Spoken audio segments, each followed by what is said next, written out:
Espinas, este juego que hemos publicado hace poco desde No Solo Rol y del cual soy autor junto con Cecilia Hoos, que es la diseñadora. Que, bueno, como anécdota, normalmente pues, a los diseñadores no se le ponen en las portadas ni en las cajas, ¿vale? Sí que se empieza a poner a los traductores, a los correctores, para los diseñadores muy pocas veces, o como mucho adentro. Pero en No Solo Rol pues hay una política mucho de que el ilustrador y el diseñador pues también pase como muy a primera fila, y aparte Cecilia Hoos en este juego pues para mí media vida, ¿no? Pues porque es un juego que tiene que inspirarte mucho, muy visual, ¿no? Y ha hecho un trabajo pues extraordinario. La intención de hoy es hablaros un poquito de cómo se gestó Espinas, que creo que tiene un punto curioso, sobre todo para los que seáis de Tarrasa o de alrededores, y luego probarlo. Si somos suficientes, podemos probarlo, porque es un juego entre 3 y 6 personas, y lo probamos y vemos un poquito cómo funciona y así os hacéis una idea. Bueno, pues Espinas,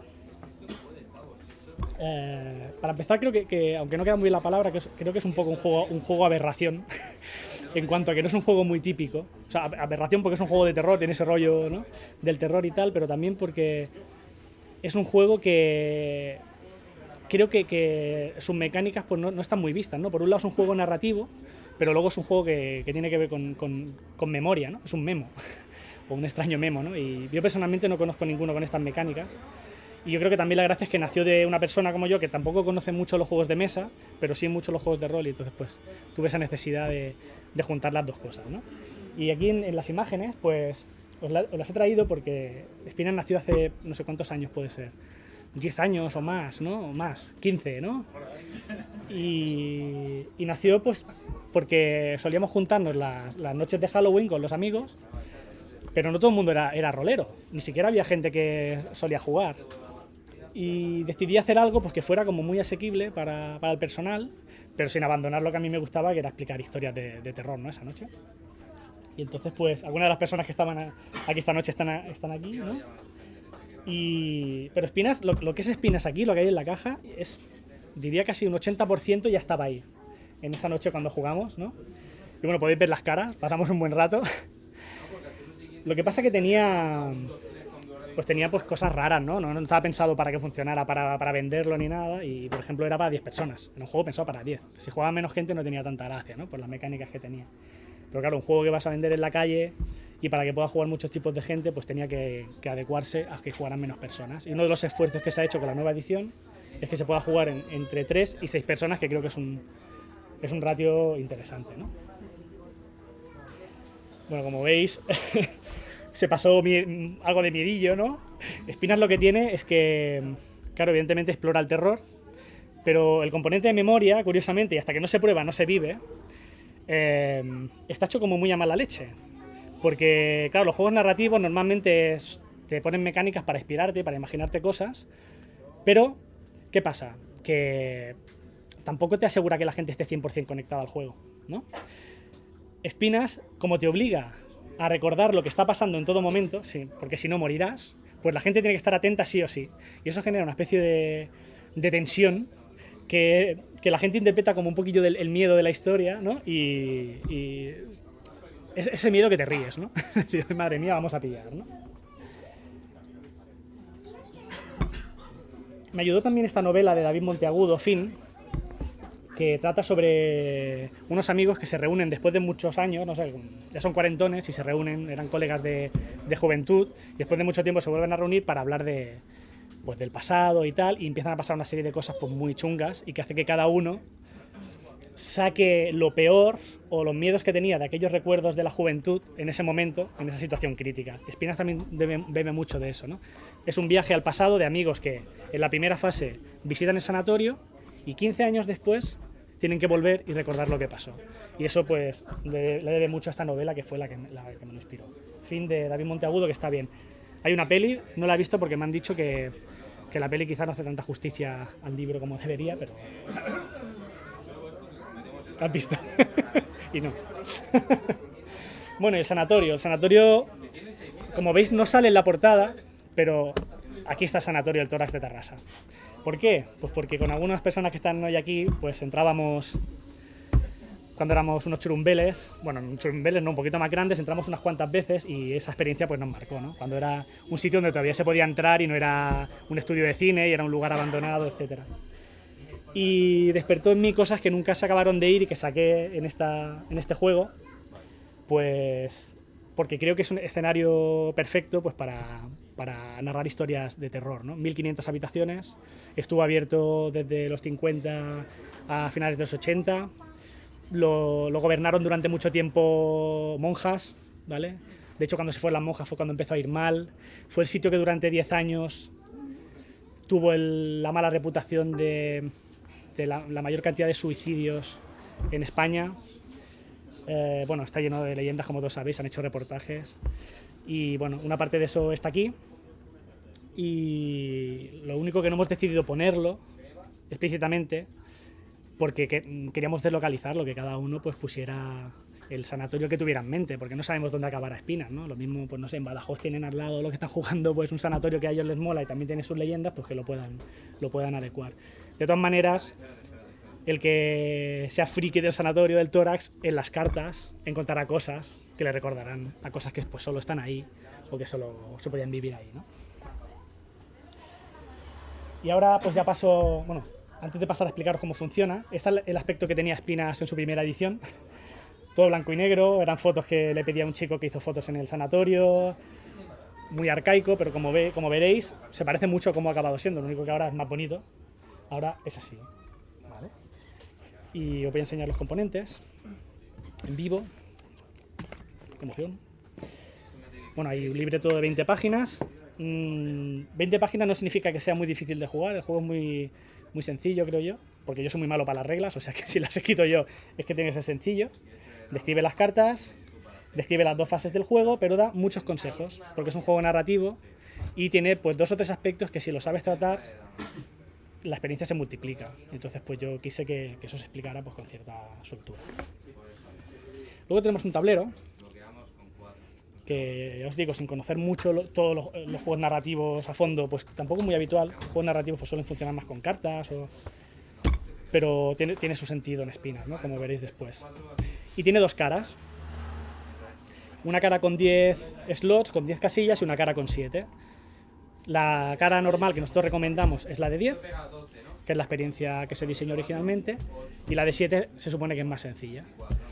Normalmente la gente empieza con el de 10 y luego dice, pues vamos a la de 7, porque es bastante destroyer el juego, está hecho así. Creo que las películas y los relatos de terror están hechos para que lo pase muy mal la gente, ¿no? Pero bueno, cada uno que lo ajuste un poco como a su conveniencia, ¿no? Y luego vienen pues una serie de marcadores,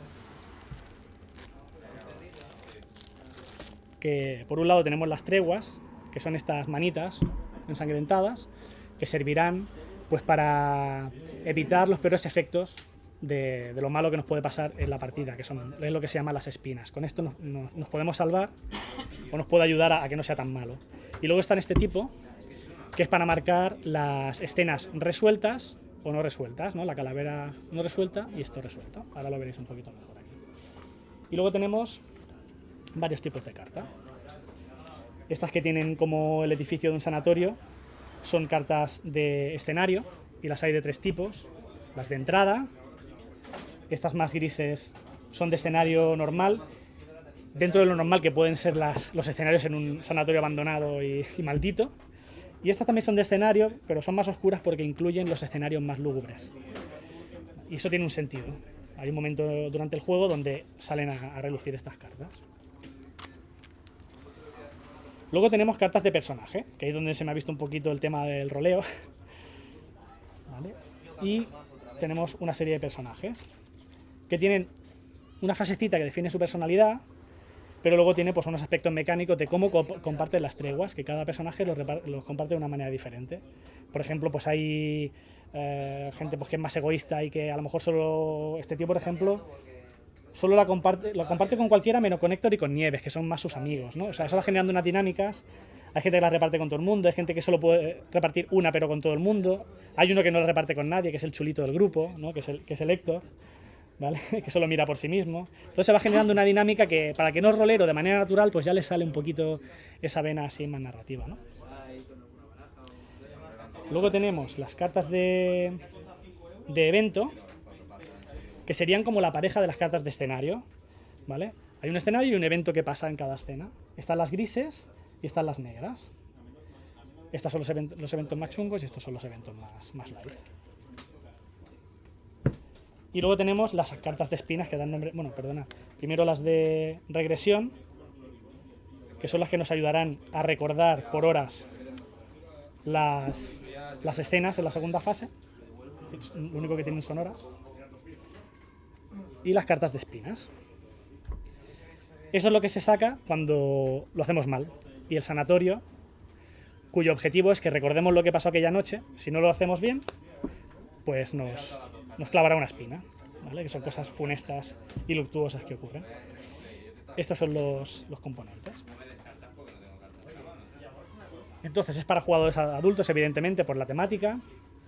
Es para grupos entre 3 y 6 personas, como os he dicho, y suele durar la experiencia alrededor de 1 hora. En el juego hemos puesto entre 1 y 2 horas en la caja, pues porque yo la verdad normalmente siempre que juego 1 hora y cuarto o así.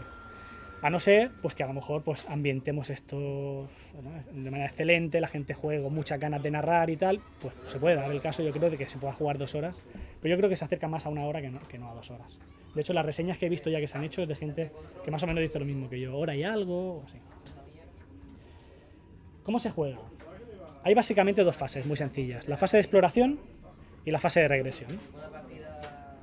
En la fase de exploración vamos a jugar con los personajes que escojamos, entrando por primera vez al sanatorio. Un grupo de amigos que por lo que sea entran al sanatorio. La historia que nos inventemos puede dar la explicación de qué hacemos ahí o no, o directamente entramos en materia, ¿vale? En la siguiente fase lo que haremos es recordar lo que ha ocurrido en la primera fase. Por lo tanto, debemos estar muy atentos en la primera fase todos a lo que vamos sacando en las cartas y a lo que va narrando cada uno. Así es como se dispone el tablero al principio. En medio ponemos un mazo de cartas de escenario y un mazo de cartas de evento. Los personajes escogidos y el resto de cosas pues al alcance de la mano.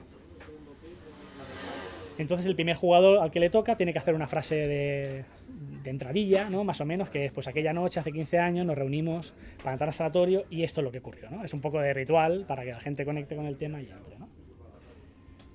Entonces, ¿de qué se trata esa fase básicamente? Coges una carta de evento y una carta de escenario, ¿vale? Y si os fijáis, no se ve muy bien en pantalla, ¿vale? Luego en la demo quizá lo veréis mejor, pero el escenario, por ejemplo, pone puerta, que hay una pequeña descripción narrativa, y debajo pone una instrucción para pasar el turno al siguiente jugador. Siempre empieza Nieves, uno de los personajes que es obligatorio. Pues tenemos una puerta y tenemos una carta de evento que pone: descubre cientos de fotos de personas que están clavadas con alfileres en el techo. ¿Vale? Con eso debemos construir una escena en la que va a intervenir. La tiene que narrar nuestro personaje. Por ejemplo, si yo llevo a Nieves, que es el personaje obligatorio,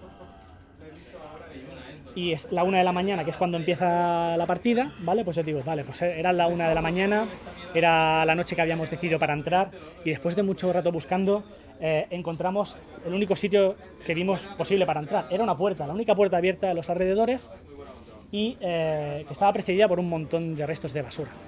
Yo lo he leído, pero también me lo podría haber inventado. Aquí lo importante era decir puerta, ¿vale? Pero aquí tengo que meter, ¿vale?, también lo que es el evento, que puede ser un objeto o puede ser un suceso, ¿vale? En este caso, pues, descubre cientos de fotos de personas que están clavadas con alfileres en el techo.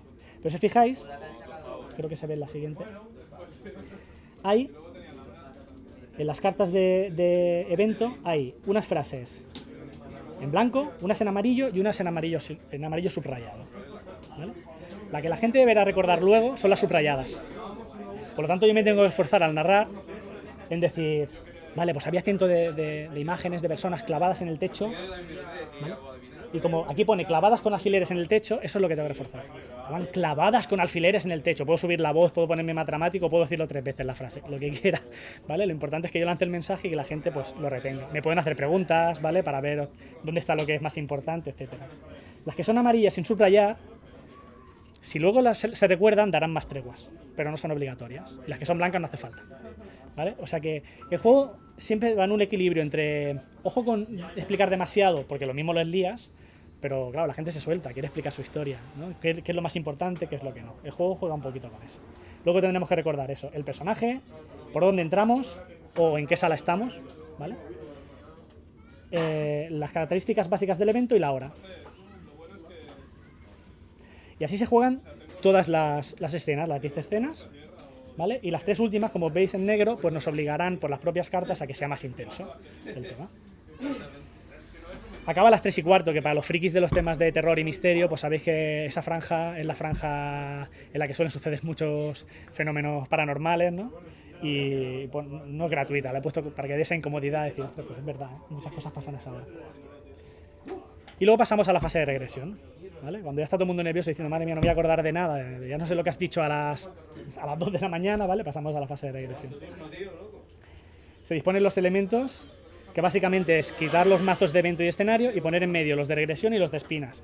Y como veis, el tablero tiene alrededor para poner las cartas sobrantes, ¿vale? Y entonces el que estaba a la izquierda del último que ha narrado, la última escena de antes, empieza, ¿vale? Y esa persona coge una carta de estas, de regresión, ¿vale? Y le saldrá una hora, aleatoria. Y tendrá que recordar lo que ha pasado esa hora. Tan sencillo como eso, ¿vale? Bueno, primero hay una frase al entrar también la segunda fase, ¿no? Hace 15 años entramos a sanatorio, debemos terminar lo que empezamos o lo que quedó sin resolver, el diablo está en los detalles, así que es importante que recordemos, ¿no? Y la gente empieza a recordar, ¿no? La persona saca la carta, como os he dicho, y luego el que está enfrente, por ejemplo, ahora sería Rubén, cogería las de allí, más que nada para que estuviera lejos de mí, que no las pudiera ver, o si ha muerto alguien, pues lo haría esa persona para que se entretuviera, ¿vale? Y entonces pues yo tendría que empezar a decir, vale, a ver, la hora ya la sé porque la tengo aquí, la 1:15. Fue Héctor, y tú dices sí o no, ¿vale? Si es sí, sigo.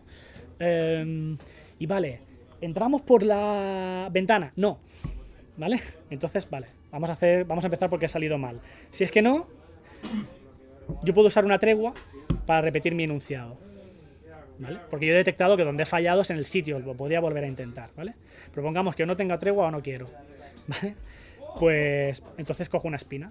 La espina me describe algo terrible que pasa, que eso lo veréis en la demo luego, pero básicamente es que aparece una cosa ultra chunga, sobrenatural la mayoría de veces y revienta. Puede morir una persona, 2 personas o 3 personas. Y esto es muy heavy, pero ¿qué pasa? El juego está pensado para que de salida los personajes tienen algunas treguas y hay algunos que incluso tienen el poder, todos tienen como un poderillo, que permite anular una espina. Entonces, si a la primera va a morir alguien, Nieves lo puede salvar. La primera, para que la gente se relaje un poco. Pero a partir de ahí ya solo intervienen las treguas, ¿vale? Y entonces todo va pasando así, ¿vale? Si lo recuerda todo, pues gano las treguas que indique la carta de evento, que pueden ser 0, 1 o ninguna. Puede ser que no ganes nada, simplemente resuelvas la escena. Puede ser que ganes 1 o ganes 2. Pero si aparte he dicho alguna frase, algún sintagma en amarillo sin subrayar, sería como un plus, pues gano otra tregua más. Y así va discurriendo todo y se van marcando, pues, resueltas, no resueltas, ¿vale? Si falla ya os he dicho lo que pasa. Y esto tiene 2 escenarios posibles para acabar. O gana el mal, que se han muerto todos. Se han muerto todos, pues nada, nos llevamos la historia a casa y nos lo hemos pasado bien y tal, pero ha ganado el mal del sanatorio porque no hemos recordado lo que él quería. Si hay como mínimo un personaje vivo, porque esto, aunque no me parezca, es un juego cooperativo, pues se pasa un recuento, ¿vale? Hay un sistema muy sencillito en el que según las cartas que te han quedado, las escenas resueltas, los personajes vivos, las espinas, etcétera, pues hace un recuentillo y puedes ganar una serie de puntos. En la versión larga el máximo son 100, este es un caso que hemos ganado la mitad, y en la otra son 70 puntos a ganar. Eso es un incentivo para los jugadores un poquito más killers o que les guste más ese rollo, pues vamos a volver a intentar y tal, ¿vale?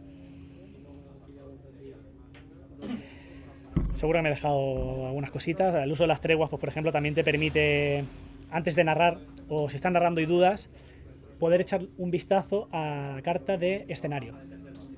Porque muchas veces cuando ves el escenario ya se desbloquea todo lo demás. Ah, vale, eso era la sala de autopsias, ahora me acuerdo y vimos no sé qué. ¿Vale? Pues lo puedes gastar para echarle un ojillo a esa carta, ¿vale? Y espinas es esto, ¿vale? Si ahora alguno os queréis quedar, es cuando mejor se descubre. ¿Sí? ¿Qué os ha parecido? ¿Alguna duda? ¿Alguna? ¿Te obliga a poner de las oscuras 3 al final? Los mazos, en la de 10 rondas, siempre tienen 10 cartas, evidentemente. Entonces, las de abajo siempre son 3 negras, que son las 3 últimas escenas, y 3 negras de escenario y de evento, ¿vale?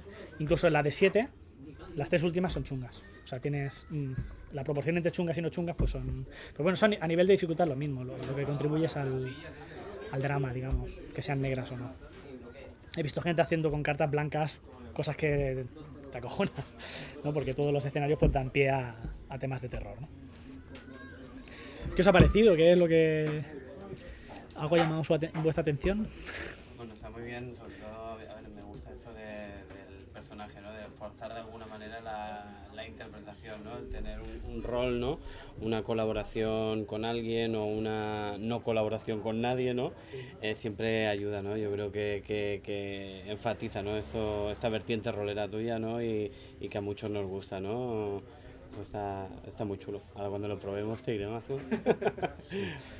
A mí me gusta, lo que pasa es que no sé cómo funcionará con aquellos jugadores que yo, por ejemplo, no he jugado mucho a juegos narrativos. O sea, si seré muy lineal o iré muy a rajatabla a lo que dice la carta, si no me iré por las ramas que a lo mejor hace falta, o no sé si lo has probado con ese tipo de jugador, con un poco más seco, ¿sabes? Sí, a ver, yo os digo, la primera noche, la primera vez que lo probé, éramos, no sé, 8 o 10 personas y había gente de todo tipo, gente que no había jugado rol en su vida, o a un juego ni de tablero en su vida, ni narrativo. Yo creo que tiene lo suficiente para que... Lo que pasa es que la atmósfera será diferente. Yo he jugado partidas que realmente pues te acojonas y partidas que me parto de risa con esa tensión, pero que son igualmente satisfactorias, ¿no? Normalmente con gente que a lo mejor pues quiere jugar más superficial, pues te acabas yendo más al nerviosismo, es que no me acuerdo, es que no sé qué, es que no sé cuánto, ¿no? Tú puedes leer una carta de manera muy por encima, sin narrar, y estás jugando bien al juego, ¿no? Nada del juego te está diciendo que estás jugando mal. Lo único que, pues quizá parte de la experiencia, pues no la vivas, que sea la más narrativa, ¿no?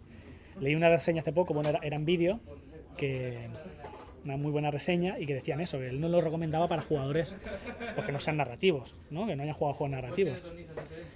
Pues no sé, quizá pues todo es probarlo, ¿no? Ya os digo, yo lo probé y sí que funcionó. Evidentemente el jugador narrativo con esto pues se lo pasa mucho mejor, ¿no? Porque no es táctico, no es... Puede ser un primer paso para aquellos que no lo han probado nunca, ¿no? Sí, sí.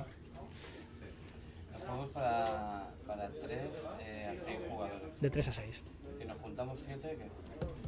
Bueno, es como si te juntas con 2. ¿Sabes lo que pasa? Que hemos por las pruebas hemos visto que las dinámicas funcionan muy bien en ese sentido, pues porque si son más, la gente pues quizás se aburre porque no te toca tanto, etcétera. Y si son menos, pues el hecho de que no se alterne tanto la narración también lo desvirtúa un poquito, ¿vale? ¿Cuántos personajes vienen? Pues 6. El máximo, sí. Uno siempre es obligatorio, que es Neves, y los demás pues son aleatorios. Al principio no se pueden elegir, pues precisamente pues porque no es un juego de rol, está hecho para... Hay alguno que ha dicho, oye, hago un personaje que está más descompensado que otro y tal. Bueno, pues por eso son aleatorios. En esta partida te ha salido Héctor, que no comparte con nadie, pero por otro lado es muy divertido de interpretar porque es muy duro. Y en este te ha salido 3 cartas que son muy beneficiosas, ¿no? Pueden ser partidas que la gente diga, pues mira, no me ha parecido difícil, y otras partidas que la gente dice, pues esto aquí nos morimos siempre, ¿sabes? O sea que puede pasar un poco así.